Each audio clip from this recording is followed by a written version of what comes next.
I live in, oh, let me get rid of that little Zoom prompt. Okay.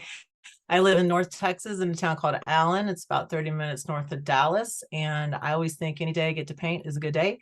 And I hope you feel the same way. So I'm really looking forward to taking some time to do that with you.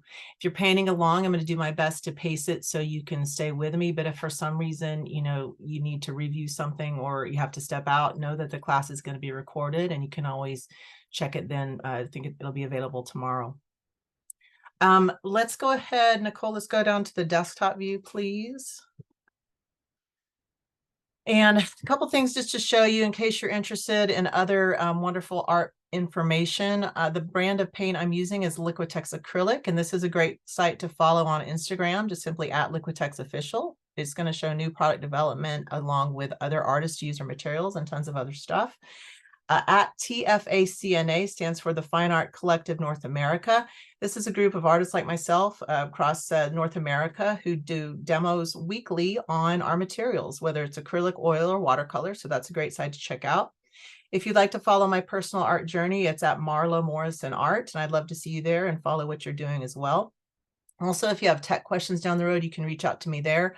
I love talking art tech, so feel free to do that. A couple hashtags to be aware of. If you do decide to paint on your own and you want to post it later, that would be awesome. Be sure to tag me as well as hashtag Make It With Michaels and hashtag Michaels Classes. I'll put that there in case. And I think Nicole's going to put all that in the chat, so that'll be great. All right, so here's the wintry scene that we've been talking about. I'm using a 9x12 canvas. This is the Liquitex recycled canvas, and it's made from plastic bottles. I don't know how it's done, but it's a magical process that turns those bottles into a type of fabric, and then it's pre-primed. And so that's what we're going to use today. Like I said, it's 9x12 size. And I'll do my best to mimic this as close as possible. Of course, every painting's unique, and your painting is going to be your unique expression. So we're going to embrace any slight differences that might happen during this whole painting process. Okay. First things first, I want to get our background, and then we can chat a little more specifically about the paints. But to do that, let's get the Phthalo Blue Basics acrylic fluid. And you can see the bottles are very, that's a nice, easy to hold size, not too giant, just a nice size. I do a gentle shake before I open it. You don't want to shake it crazily because you can get some micro bubbles, but I'll just do a gentle little shake. And then Phthalo blue is a quite powerful color, so I'm only going to squeeze like about a dime size amount out. Okay. And I've got titanium white of the Basics acrylic fluid. I'm going to do the same thing, but I'll do more like a quarter size amount. Now, even with that, I'm probably, you know what, I need to do a little more white. So we're talking $50, I suppose.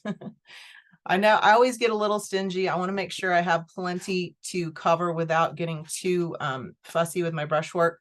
Get a large brush. This is the Liquitex Freestyle 1-inch paddle brush. I love these for doing large color backgrounds or even for varnishing smaller pieces. Obviously, I keep my varnish brushes separate from any painting that I might do, but I'm going to use that. And then let's mix the color with a palette knife. I think we put in the chat the size 16 Freestyle, but we're going to take just a tiny amount of that phthalo blue to mix with the white.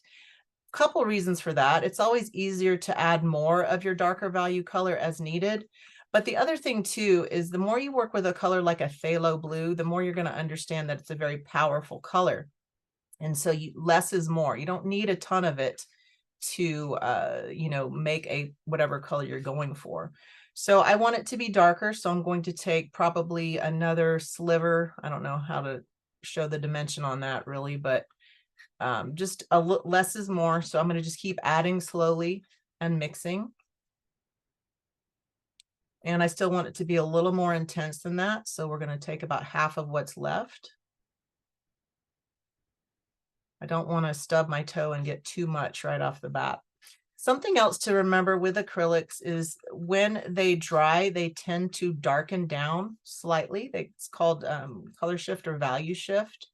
So and you can anticipate that as well. But again, this is for fun. And if you want a lighter sky, you can certainly do that. I'm going to use the rest of it now. And just see if I can get it a little more intense. And this will happen. Sometimes I think I was right on money, but I need to add a little more of my blue. So we're going to do that. I want it to be a little more of a night sky than that. Okay. So again, it's always easy to add more. It's much more painful to just have to start over the whole mixing process. So I added about another dime size amount of the blue. I'm going to use half of it and mix.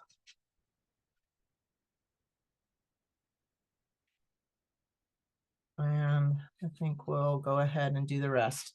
So for the purposes of if you're, you're just wanting to do this and not kind of experiment like I was doing, I'd say that was like a $50 of white to 2 dime size amounts of phthalo blue. All right, so we're gonna Marla, I have a question while you're doing that. Yeah. Is it better to take a little bit of the paint and mix it together, like you were taking the blue, like a little bit at a time and mix it together, or can you do it all at one time? Like if you knew that was exactly the amount that you want to mix, what's a good rule of thumb? A little bit at a time to keep doing it? Well, Mix better when you kind of go back and forth? Yeah, I feel like this process, kind of like I did here, of mixing a little at a time, it does a couple things for you. One, it's a lot easier to add rather than to try and, add a ton of white on top if I added too much of the blue, right? But the other thing too, as I'm mixing, I can make sure a smaller amount is mixed and then keep adding. So it's kind of like, maybe with cooking, if you're adding ingredients, you don't dump them all in at once. You can add a small amount of different ingredients, mix, and then add more and add more. So you get a little bit of a better mix as you slowly introduce it into it a little bit. Okay. Yeah, I think so. All right, so let's just do a visual match. That is darker. Or the original is a little darker. So I think I, do want to add a little more. And you might say, why didn't you take notes on how much you did the original, in the original painting? Well, it's a good question that is running through my head, but a lot of times I'm just kind of painting on the fly and I'm like, oh yeah, that worked out. So, I tend to be fairly intuitive with how I work. And again, there's not a right or wrong on this. So I just, I'm kind of responding as I go also. So Tim, that's another thing that will happen too. I often don't get it precise the first time. So if I'm mixing, I want to leave myself kind of a back door in case, like I said, it's easier to add a small amount of a darker value to a lighter value rather than vice versa, because you can just waste a lot of paint if you take a whole lot of blue and and it was too much. It's just hard to separate that back out, if that makes sense. All right, so I'm going to take my brush. We've got a mixture here. Hopefully you're satisfied with the color that you've gotten. I should go ahead and take a second and wipe off my knife, try and keep it a little bit tidy here. So I'll put that to the side and I'm just going to dip my brush in. Now I have quite a bit of paint. Again, I don't like to be stingy because it's sometimes difficult to like remix the same color in process. So we have a good amount here, but I don't want you to glop it on too heavily because we want this to dry so we can paint on top of it, right? So you notice that my brush was dry. So just, you call that dry brush, right? I didn't add any water to it. That's going to give you the most intense color because there's no water in my brush diluting it. But because the basics fluid is so fluid, it's very easy to brush it out, which makes it excellent for a background like we're doing here. It's also quite thin in texture, not in intensity, but in texture. So what that means is I can brush it out smoothly and evenly, but I don't need a ton of paint to do it. So I'm just going to turn it around this way because I'm right-handed and that just makes more sense to me. So I'm just going to move it this way. And I am bearing down somewhat firmly just because I want to make sure that I'm integrating the paint into that pre-primed surface. But again, I don't want to glop on the paint because I want it to get touch dry during our 1 hour session here, or before, obviously before that, so we can have time to paint. So I'm going to just use my brush to kind of scrape up any excess paint and drag it to the corner here. And that way I can also know that I probably don't have a ton of extraneous paint hanging out. Notice that I'm doing this too. This is a way I feel like I'm kind of evening the color, but also removing any extra paint I don't need for this process. Okay. So I think that looks pretty good. Now I'll just, when I'm doing things like this and I just need the brush for the one, part, we're not going to use this brush for any other part of the piece. So I'm going to wipe it off with my paper towel and just go ahead and clean it in my water. This is my well-loved water container. Hopefully you have one handy that you like. I find in a water container, it's nice to have either 2 water containers or one with 2 wells in it, because you can have like a first rinse and a second rinse, like a dirty rinse and then a cleaner rinse, if that makes sense. That way you're not hopping up to the bathroom all the time or wherever you get your water to refresh it and get clean water. So having either 2 containers or 2 wells is a nice way to go. And now I'm just going to take another paper towel and dry that out a bit and put it over here. So let's chat for a second with the basics fluid. You saw how fluid the texture was. Something else to point out too, on any of the containers, we're going to have the name of the color, and we're also going to give you some other information. I don't know if you can see that, and it's a little tiny, but you see That's good right there, Marla. Yep. Right there? Okay, Yep. good. See how it says PB15-3? PB is color industry standard for the color index naming or numbering. PB means pigment blue. You might see PY for pigment yellow and so on. But this specific color pigment is labeled PB15. I know this enough to know that whenever I see a PB15, that's a phthalo blue. And quite honestly, if you're working with a different material and you want to switch to Liquitex and you're like, oh, they have a beautiful blue, they call it blueberry blue. Liquitex doesn't have blueberry blue, but if you can find out that color index name from the other brand's blueberry blue, maybe it's PB15, you can come over to our range and be like, they have PB15, they just call it phthalo blue. Make sense? Because this is standard across the art materials industry. The little S1 here, that tells you this series information. This has to do with pricing. Is it series 1 is our least costly color it's usually based on the pigment used. Series 5, which I don't think Basics Fluid goes all the way to series 5, but series 5 is most costly. The little black square here, this tells you if the color is naturally transparent, translucent, or opaque. So this is an opaque color. And then last but not least, this little sun symbol with the tiny, tiny eye in it relates to light fastness. Light fastness 1 is our most light fast color. So this is great for indoor and outdoor work, this particular color. All right, and this kind of labeling is true on all of our Liquitex is great at putting the labeling on all of our different materials. Like here's the Burnt Umber Basics PBR7, that stands for pigment brown number 7. You can see it's opaque and a very light fast color. Series isn't on the front, but it's probably, I guess that's because they're all, Tim, are they all series 1, series 2? Maybe that's it. I'm just kind of. Yes, they're all, they're all series 1 right now. Yes. Okay, cool. Liquitex Basics. Hadn't really thought of that before. Okay, let's just a little glob there. Okay, so this is the chance too where we're going to go ahead and proceed because I want to have enough time. Probably just like mine, it's not quite touch dry, but that's okay because the next layer we're going to do is a very thick textured layer. And quite honestly, if we mix up a little blue, it's not going to be the end of the world. Okay, so what we're going to do that is we're going to take the flexible modeling paste.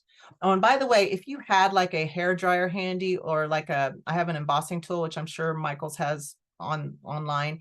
They're inexpensive. And I always have one in my studio, whether I'm working with acrylic or watercolor, because I can always quickly dry a section. But I don't necessarily like to do that in class because not everyone has that handy. But if you do and you want to use it, great.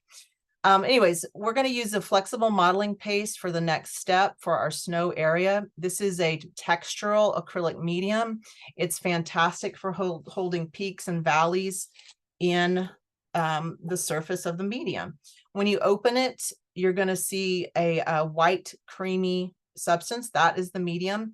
My understanding of the flexible modeling paste is that it has marble dust in it, and that's what allows it to really hold its shape and body when it's dry. So it holds brush strokes and knife strokes, but there's minimal shrinkage because of that marble dust. Okay. Let me see. And Tim, if there are any questions in the chat that people, that need my assistance, don't hesitate to let me know. I'm going to switch this because I got a little smudge on there and I don't I'm going to have it hidden over here instead. So that's why I switched my canvas just now. All right, so I'm going to take my palette knife and just scoop it in here. I'm not adding any color to it. I'm just going to use it as is. You can certainly add color to the medium. That's the concept of acrylic mediums is, you know, it's something you add to your color to change the way it behaves. Maybe it adds texture, reduces texture, adds sheen, reduces sheen, all of those wonderful things mediums can do for you. So I find these a great way to expand your acrylic painting process by just having different mediums handy. So as a quick refresher, we're just going to do like a little snowy hill off from the right. So I'm going to just dab on some of this flexible modeling paste. And honestly, in this area here, I'm going to scrape it kind of thin because we're going to be putting a tree there. So I don't need a lot underneath anyways. Because my blue is still drying, I don't want to bear too firmly. I'm trying not to get it completely tinted with blue, but it's dry enough where it's not mixing too much here. I'll have it go to about that area on the left. And I'm not even going to bother with trying to coat it solid white because I like some of that. You can see some of that textural variation. Now, what I am going to do, I'm going to make sure my knife is clean from any blue before I stick it back in my jar because I don't want to accidentally tint the rest of my medium. So be sure and do that if you're, you know, doing like I'm doing right now. But I got another, you know, large scoop of the flexible modeling paste. And as the name says, it's flexible modeling paste. So traditional modeling paste also contains marble dust, but traditional modeling paste is meant for rigid surfaces like wood panel or metal or something like that, something that doesn't bend or flex. That's why I really love our flexible modeling paste because it can be used on canvas. It will hold your peaks and valleys and have a rigidity to it, yet it is still flexible enough where it can sit on canvas and not crack. So it's really wonderful, a really wonderful medium if you want texture. We do still offer a traditional modeling paste because one difference that in my mind that the traditional has versus the flexible is that it can be drilled and sanded and carved to a bit greater degree than the flexible modeling paste, though you still can do that with the flexible modeling paste as well. So anyways, we have a ton of mediums and, you know, don't think that you have to own them all, though I'm sure Tim would love it if I said you did. But the idea is you just want to get the medium that's going to enhance your projects to the best of your understanding. And then you can buy another one later for a different painting, right? Okay, so we've got that blocked in. I am going to scrape a little bit back here where one of my trees is going to be, and I'll just scrape it off because I don't need a ton of white there. And we're going to leave that for now because what we're going to do, we can make it look a little more snowy and interesting once we get the trees in, but I want to move on to that step now. So I'm going to clean off my knife, and I'm not sure if you can tell it or could have seen it from the photo, but most of this piece is done with our palette knife. The sky is going to be done with a brush, but everything in the trees and the snow hill are done with the knife. So we're going to just keep hold of our knife now. And next we're going to squeeze out the Basics Green Deep Permanent.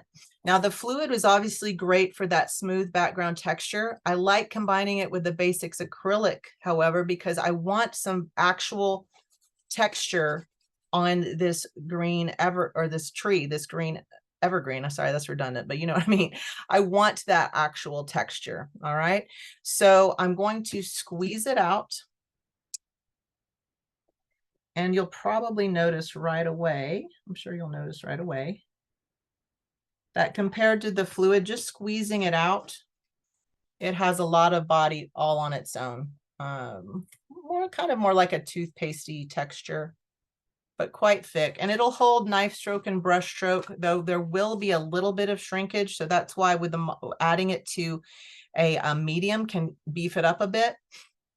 So we are going to add a little bit, we're going to make two kind of versions of the green, one without the modeling paste added and one with. Okay, so this will be, I'm going to add a little bit more to do some with a bit of modeling paste. Okay, so two healthy amounts of the what color? The green deep permanent.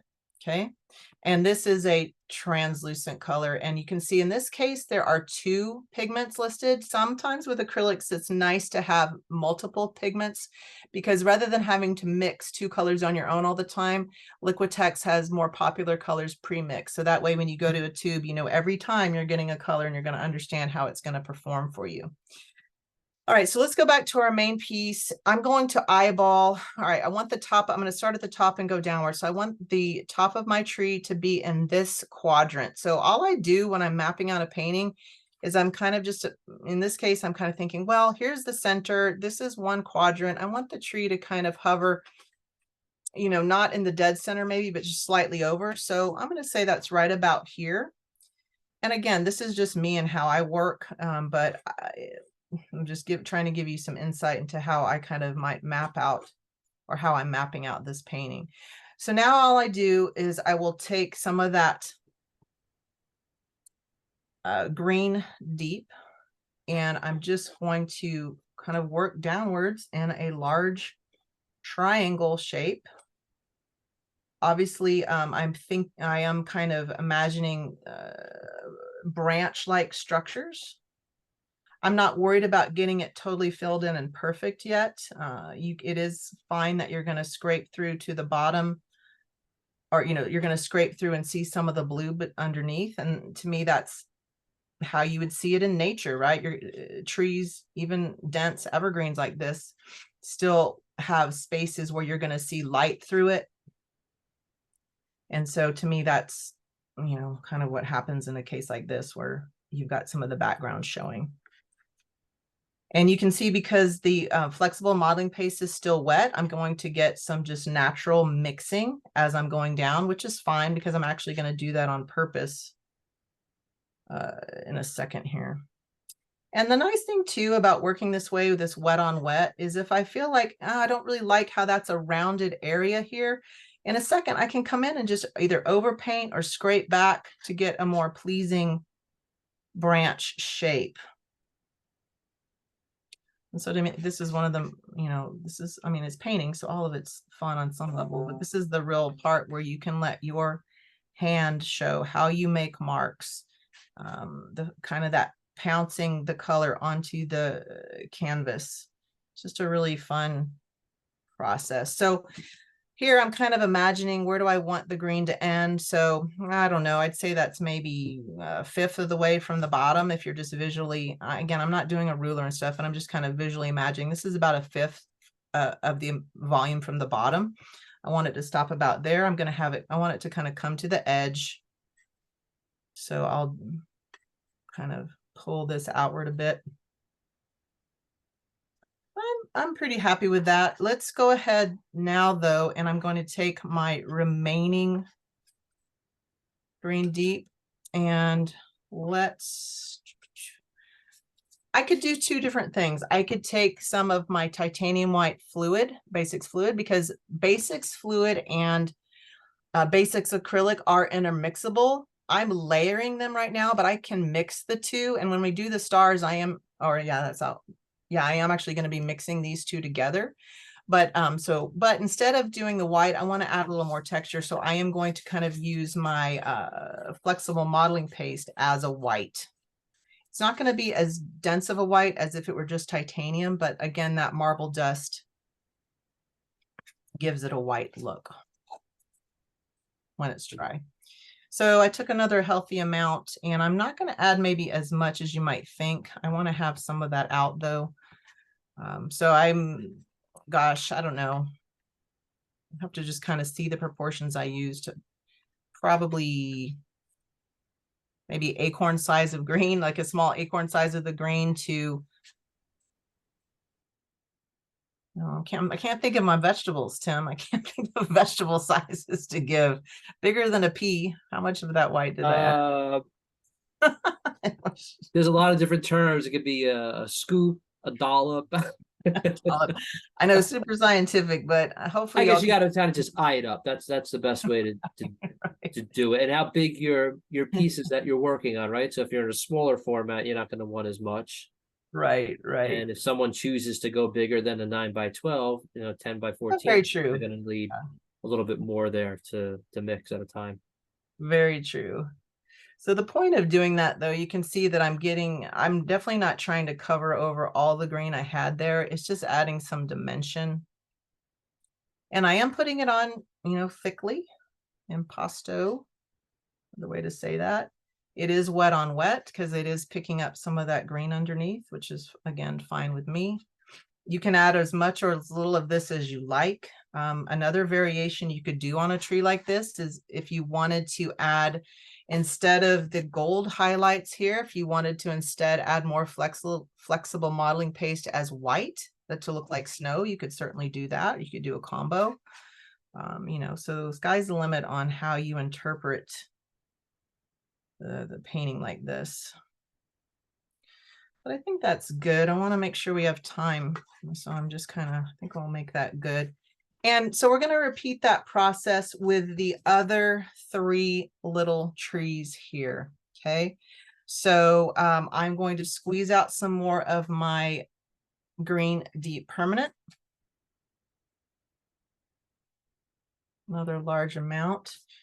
And I think what I'm going to do, since this is the next tallest one, I'm going to eyeball it next. And so I guess you could say this is somewhat, I don't know, maybe this tree is about a third of dimension of the length. So, and it's slightly lower than center. So that's how my mind works with it. Some of you might be just good at just looking at it and just eyeballing it and saying I'm good with that. But I am trying to kind of think about how I want those 3 trees to interact with each other. I want them to be a grouping that relates to this one larger one. So it's like they're a little family, and this is our showcase piece. They're highlighting the showcase tree, but they're a grouping on their own. And you can see this is very loose. You don't have to get real fussy with it. That's one reason why we can do a 9 by 12 painting in a short amount of time. With acrylics, they dry quickly and you can work loosely and freely and end up with a painting by the end. So, and palette knife painting is really excellent for that as well, because it just holds a lot of color and I can place it and drag it where I want. It's a very forgiving way to work as well. All right, so we'll go with that. And then I'm going to put my other little tree kind of halfway, but just kind of nestle it into the dimension of this tree next to it. And 2, if I feel like, oh, I didn't get that point quite right, I can always come back with, when it's dry, I can always come back with additional blue. Obviously in this case, I mixed up plenty of it, so I would have plenty, but you can always, with acrylic, it's quite easy to adjust as needed by either over painting or in this case, scraping back. Sometimes I just think it adds to the energy of the piece. That I always respond to that with palette knife painting. It just has like an energy to it because of the knife strokes. And then we've got our last little tree. It's kind of hovering over on the side. It's not in full posture, or whatever the way to say it is. It's kind of just halfway on the canvas. So I'm going to add it right about here. And I'm just using the green on its own, but we're getting some mixing with that flexible modeling paste. And you can change the shape of your trees. If you have trees where you live that are different types of pines or evergreens, of course, experiment with that. Try different groupings of trees. One thing I love animals in landscape, and I was like, oh, should I try and put a little cardinal, things like that. But sometimes there's just not time in class to add those details. But if you're working on your own, you want to add little snowbirds or other animals, you could certainly do that. All right, so I scraped off my knife there. I'm going to go back to my pre-mixed flexible modeling paste with that green deep, and I'm going to add some more texture here. And so, and remember, these colors are going to darken down. The green deep is really rich when it's dry. It almost is black. So that's kind of neat. The places where I'm adding the flexible modeling paste obviously are going to be more tinted, but be aware of that. And I think what I will do, okay, so this is quite juicy. I really like working this way. And I always have loved the contrast of like a flat, smooth background with the texture on top. So that's where I tend to go with palette knife painting. All right, so I'm going to take a paper towel and wipe off my knife. What I want to do next, I want to go ahead and put in our little trunks of the trees. And so I know you have a whole tube just for this, but it's worth it. So get your burnt umber, squeeze out a small amount. And I just used it straight. I did use it with a knife. This is something where I did kind of have to play with it. And like in this at the bottom, when I do the shadow, I'll probably come in and square it up a little bit. So again, I tend to work that way, kind of loose and quickly. And then if I want to refine the shape, I just will make layers on top. All right, so I'm just going to eyeball that. And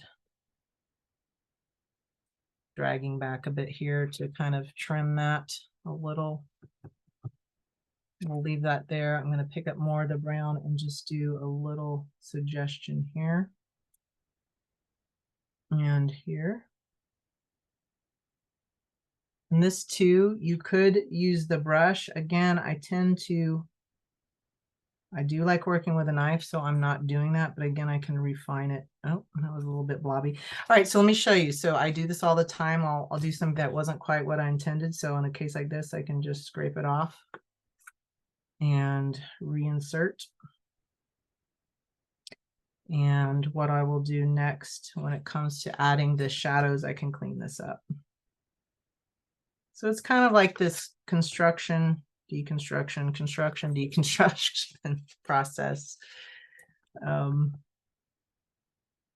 This is just, you're getting just insight into how I kind of structure things. There's all different ways to do it. All right, so kind of rough that in. And now let's go ahead and work on those shadows, these cool snowy shadows. So what we can do, since we already have, if you followed me and you have plenty of this color already mixed up as I do, I'm probably going to mainly use this. But if you didn't have enough color, all you would want to do is take some of your titanium white fluid and a little bit of the phthalo blue. I'm going to scoop it up and bring it down here. And then I'm going to add a teeny amount of my basics green deep. So it's somewhat, the phthalo blue can go to turquoise quite easily. And I love that color. So you can see it's this really, I like that color. Just a version of turquoise to me. So I want that look. That's too dark value for me, but I am going to mix a little bit more because I want to have enough to really thickly play with it. So again, if you need to mix it on your own, just take about, I would say, let's say 5 parts white, 1 tiny part phthalo blue, and mix that together. And then maybe 1 part of the green to 1 part of your blue and white mixture. So I've gotten that. It's a bit turquoisey, and I'm going to clean off my brush. I'm going to get another paper towel here. And I have some of my flexible modeling paste out, so I'm going to scoop that up and move it down here.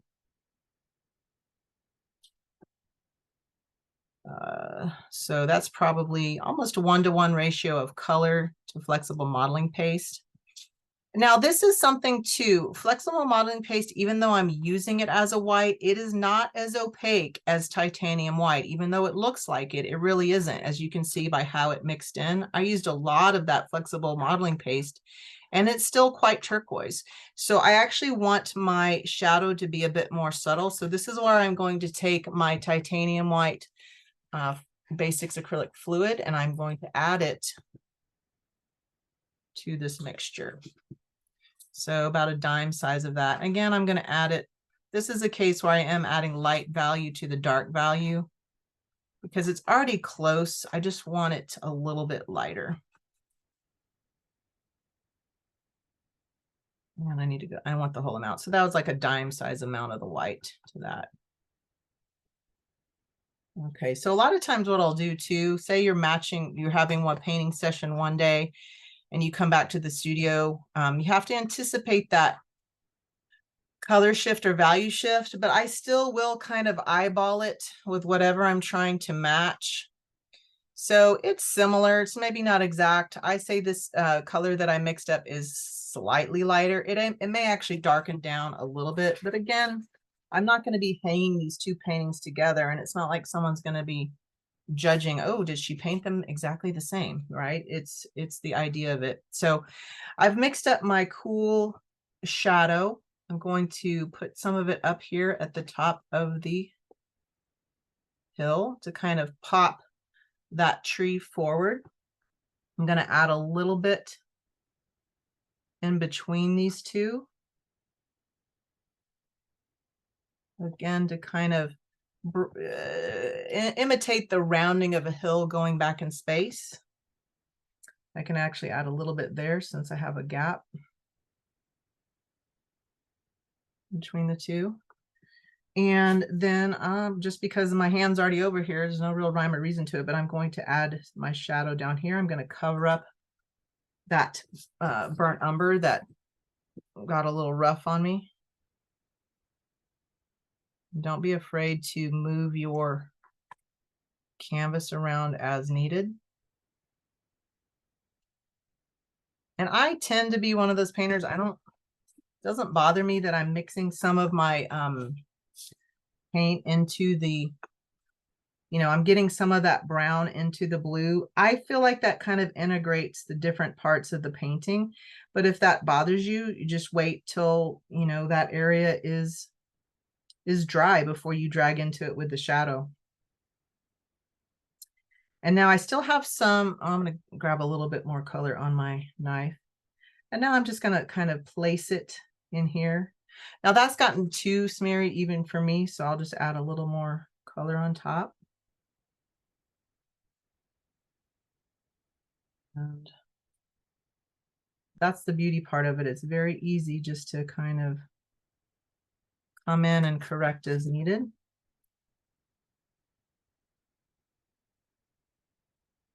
All right, Tim, we're doing okay on questions and everything? Yep, we're doing good. And just so you know, we have 20 minutes left before the top of the hour. Okay, I think we're on target. I want to be sure, I don't remember if we said this at the beginning. I want to make sure that I have time to see what y'all have been doing. I love to see if you're painting along, see how you interpret it, see what you did. So I want to make sure we have time for that. All right, and we're going to soften the shadow a little bit, but I'll kind of rough that in.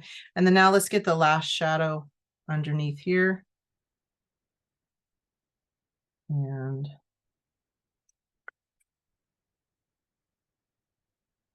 just kind of pouncing that in under the tree. And there we go. And then what I'm going to do next,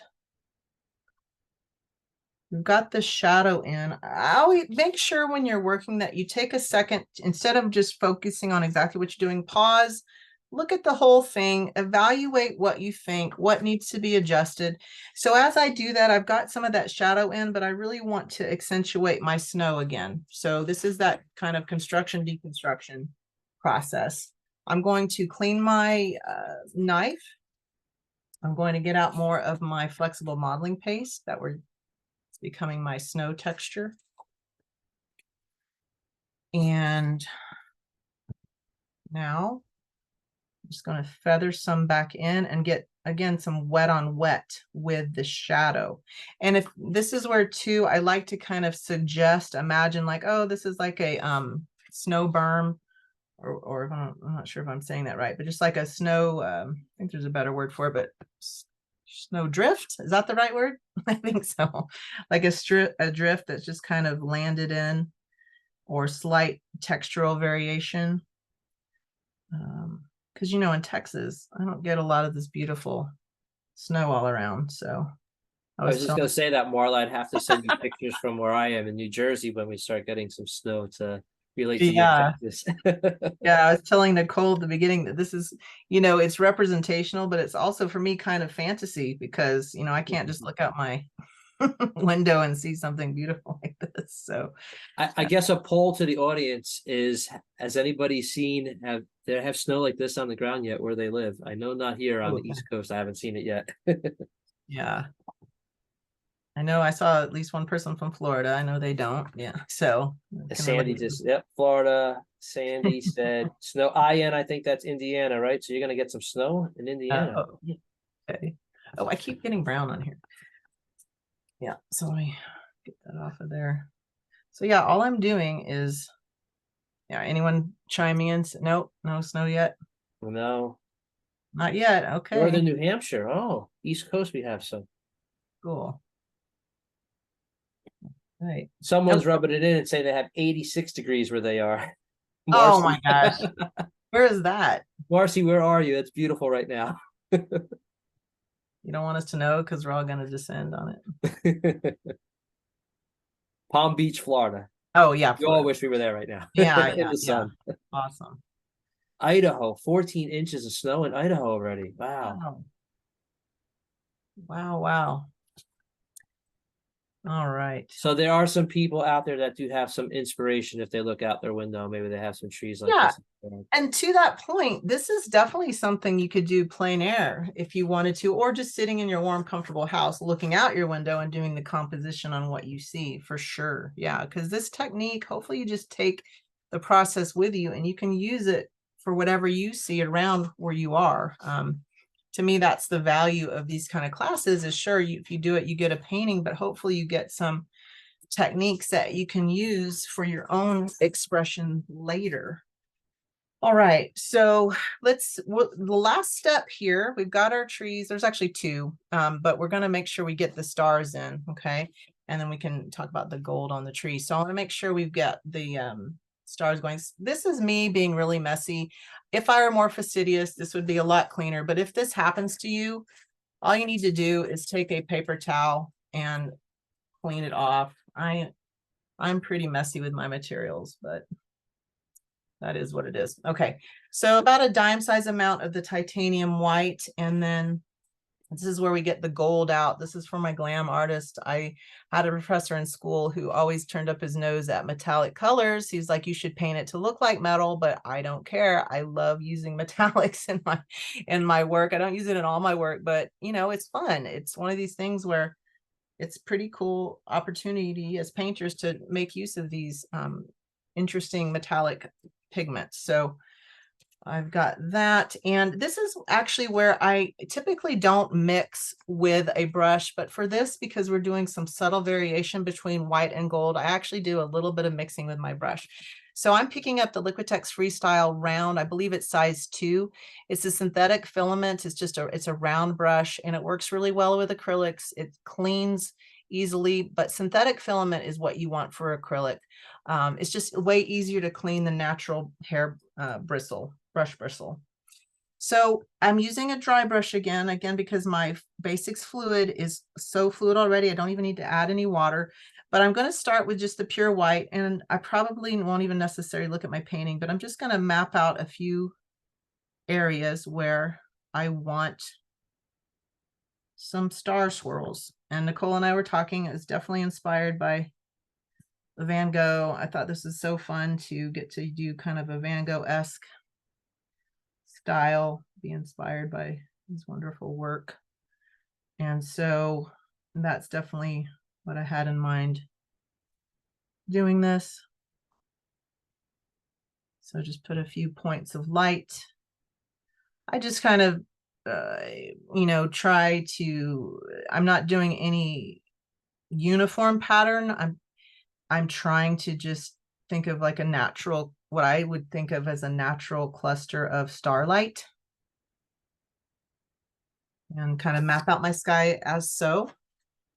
And then I'm just wiping off my brush. I'm not going to get it in water, but now I'm going to take that gold and just a little bit of the white. So this is so hard to even tell you proportion, because literally I'm just taking a little bit of white and a little bit of gold and mixing it with my brush, because we don't need a lot of it. All we're doing is giving the beginning halo around the star. So if I had to tell, I'd say it's mainly white with a little bit of gold. But now we're just going to start brushing that in around the points of light. If you smear into the white of your star, that's totally fine. I'm trying to keep it like a little halo around it, and I'm going around the center part of the star, but then I'm also making some lines that are radiating outwards. But again, sometimes I purposely will touch the white of the star, or the dot that I'm calling the star, just to kind of integrate the marks together. So that's what we're going to do for this, is the Zen part of creating starlight. Paintings allow you to do that. Just kind of think these roundy C shapes. Looks like they're parentheses marks, right? These C shapes are kind of parentheses marks around those center white dots. Marla, when you have an opportunity, can we bring that canvas close so people can see how you're really doing that? Definitely. Yeah. View of that. Yep. So on this one right here, so I've just got some of that gold and white mixed, and I'm just doing those kind of loose C marks or parenthetical marks just around wet. Again, these marks are wet on wet with each other. And some of them I want to have more halo, some less. But just kind of gently, I'm not doing like a target. I am breaking up the marks as I go outward. That makes sense. Yeah, I can do more close up here.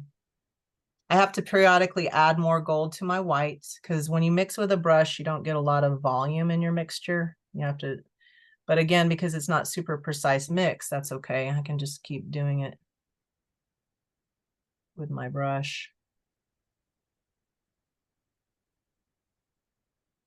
I hope, did that help getting to see it a little bit closer? Yes, I think it did for everyone. Everybody in the audience, is that good for them to see a little better? I can get super close if I need to. All right. Yes, I think that's good. Thank you. Sure. All right, and I'll just keep going around, just a few more here.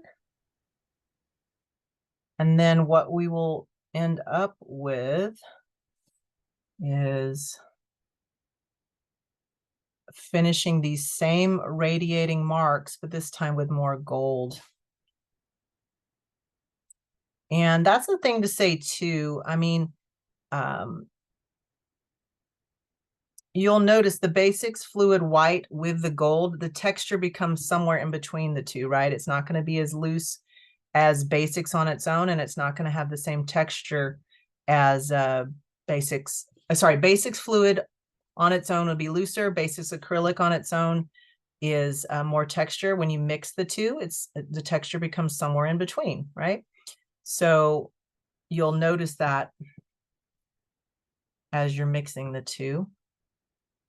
And then so I've got all of my stars kind of encircled. I'm going to wipe off my brush. Again, I'm not adding water, I'm just wiping off my brush. And now, I don't know how I do it. I get my hands and totally covered with paint, no matter what I'm doing. All right, so now I've just got, it's still a dry brush. I haven't put it in water. I'm going to dip it directly into the gold all by itself, no white added. And this time I'm going to overlap. I'm going to overlap some of the marks that have already been sitting there. So you will get a little bit of blending because those white marks may not be completely dry. But that's good. I want that kind of subtle blending. And the nice thing too, the gold, even though it's a, you know, a beautiful shimmery color, it is semi opaque. So in this brushed amount, it's not going to, you can see compared to the white, it allows way more of that blue to show through. Okay. So because of that, I don't have to dilute it with water or anything. It's just working quite nicely to allow the blue to show through, but still give me that shimmer. You can see even before it's dry, we're getting that shimmer going on. So again, it's just that loose C-shaped mark. As I radiate outwards, you can start, or as you radiate outwards, you can think of it as like the sun, right? You're seeing the center point and then the rays kind of bounce outward, not like solid circles, but they get looser and more open as they come away from the center of the light. Okay, and so you can go as exaggerated or as loose or, you know, as soft with that as you want. I'm kind of exaggerating that here. And I'm working quickly because I want to make sure we have time to see what you've done. So of course, if this is too fast for you, just know that you can always pause and take your time later. You get it a little more refined if you want. I also, in some ways, this is kind of, I do with watercolor, I'll make loose floral bouquets. This is kind of the technique for doing that with watercolor and roses. This, you start in the center and just radiate outward with these C shapes. So, or like half C marks. So it's also kind of this nice floral nod too, at least to me. And make sure I get them all kind of encircled with this halo of gold. And one more, I know it's jittering around here. Sorry about that. I'm just trying to get more paint. So I'm going to put it down so it's not too higgledy-piggledy there. I'm going to get more gold. And now I'm going to add a few, actually that's too gloppy. So if you feel like you get too much paint and gets gloppy, all I do is I'll just take my brush and roll it on the palette paper, and that helps remove some of it and you get a little more control. So this is where I'm kind of looking at the whole composition and thinking, okay, where do I want just a few of these radiating marks kind of floating in the background, just to kind of help move your eye through the sky. You could, again, you could do this as densely or as loosely as you'd like. So you can see here on my original piece, there's a little bit more. For my piece right now, I'm going to stop there because I want to show you the final step that you can do. In order to, our trees had a chance to dry a bit, but it's still not completely dry. But you can do this step now if you'd like. You want to squeeze out more gold and take your palette knife, dab some of it on, and just kind of gently drag some golden highlights onto the tree. Now you can dig into that green. You're going to pick up a little bit of the green on your knife, but as you can see, even though I'm doing that, it's still kind of getting absorbed into the tree as I keep making paint strokes. So even though you'd say, how am I able to paint over this? If I get enough of the gold on there, it will sit on top of the green. And when it dries, it will look like these just shimmery reflections. Again, kind of fantasy, but I guess I was kind of thinking of it if there were snow on here and it's like it's reflecting the stars in the sky. And then in the back, I don't want it quite as exaggerated as on my tree in front. Again, I want this kind of to be this, you know, the star of the painting. So I'm going to more gently dab in just a little bit of gold on my 3 partner trees over here. So that's the idea. I think we hopefully have enough time to see what everyone's done. So Nicole, would you please go to gallery view? And I would love to see what you've done if you've painted with me. And any painters who worked with me here? Or am I not on gallery? I guess I have to go to gallery. There we go. Awesome. Oh, Kathleen, very cool. Oliver, nice. Very cool. Thank you for sharing. Oh, I love that. Very great. Okay. Well, thanks so much for showing me what you did. And if you, oh, very cool, Cherie. Emily, nice. And Emily's showing how you don't have to have the same size canvas. You can work on, is that a square, Emily, I think? So you can do the composition on whatever framework you have. Yeah, and Colleen, nice. Oh, yeah, I like your shadow in the snow quite a bit. So good. Thank you so much for trying this out. And again, if you do it later, be sure to tag me and then the hashtags that Nicole put in the chat. If you have any questions about Liquitex in general, feel free to reach out. And I'm happy to help with that as I'm able. And Tim, if there's anything else you want to say, I'll pass it to you. But otherwise, thanks so much. Thank you everyone for joining us. I hope you had a good time. And like Marla said, please feel free to share your finished works with us if you're doing this at a later time. We'd love to see it. And for all, thank you and enjoy the holiday seasons.